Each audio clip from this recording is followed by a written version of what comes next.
Many businesses have reopened in New York State. Movie theaters are still anxiously waiting to open their doors again. New York is one of only 4 states that has not allowed movie theaters to reopen. Kayla Green talked to the owner of a locally owned theater about how they're surviving. The owners of the Strand movie theater here in Brockport say they haven't brought in any money since closing back in March. They say they don't understand what the holdup is on reopening movie theaters. We just keep waiting and waiting and waiting. Jason Yance is the president of Rochester Theater Management and the owner of 4 local movie theaters, including the Strand in Brockport. He says he needs to make money. Overhead costs are still there, and the PPP loan he received wasn't nearly enough.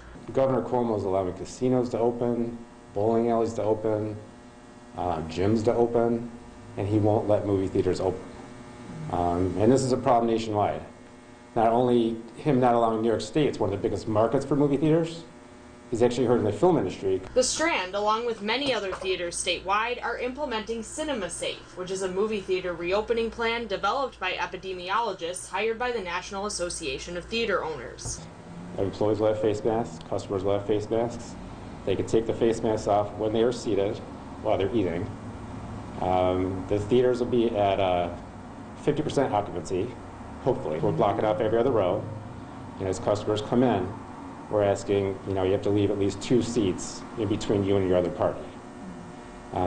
We've installed plexiglass at the box office concessions. All theaters will be cleaned between showings, and showtimes will be staggered to avoid crowds. Jan says they'll need the community's support. People enjoy coming to seeing the movie on the big screen, getting fresh popcorn, and we just want them to be safe. They can come here, enjoy, escape life for a while, and not have to worry about, COVID. He says people can go to SaveYourCinema.com to demand their local legislators help save local movie theaters. He says they can use all the help they can get right now. In Brockport, Kayla Green, News 8. All right, Kayla, thank you. He also says the National Association of Theater Owners set up a meeting with someone from the governor's office today, and he says the representative will be going and looking at a theater following the Cinema Safe protocol.